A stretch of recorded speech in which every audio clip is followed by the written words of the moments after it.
القيادة مش منصب، القيادة قرار.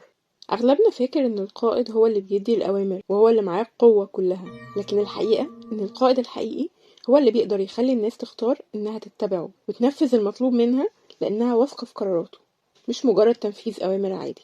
المشكلة في قيادة السيطرة مش في قيادة التأثير، لأن القائد لما بيعتمد على سلطته بيخلق تابعين ليه مش قادة، وبيشتغل عشان يخلصوا مش علشان ينجزوا، وبتكون النتيجة بيئة عمل مفيهاش إبداع واعتمادية بتزيد بشكل كبير.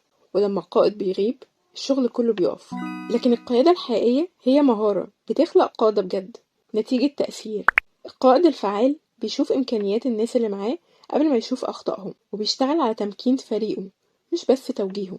المهارة دي بتركز على الرؤية الواضحة والقدرة على نقلها لباقي الناس بطريقة تخليهم يعتبروها رؤيتهم هم كمان، مش مجرد رؤية القائد بس. القائد الحقيقي مش اللي بيجمع الناس حواليه، القائد الحقيقي هو اللي بيخلي الناس تكتشف القائد اللي جواهم ويتبعوا القائد اللي هيضيف لهم تأثير ومكانة أكبر.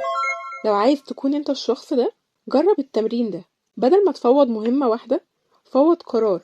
يعني ادي لكل شخص من الفريق مسؤولية في اتخاذ قرار كامل في جزء معين مهم لكن مش هيأثر على مكانة الشركة، وتابعه وهو بياخد القرار، ودعمه في النتيجة أيا كانت، ووضح له أي مشكلة وقع فيها عشان يتعلم منها، لأن ده هيبني الثقة ويخلي الموظف يخاف على الشركة ويبقى عايز يكبرها.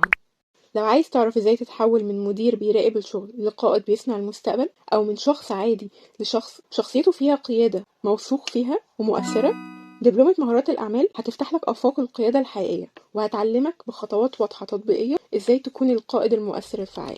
اكتب لنا في التعليقات مهارات وهنبعت لك كل التفاصيل، ولو عندك سؤال اكتبه لنا في التعليقات وهنرد عليه.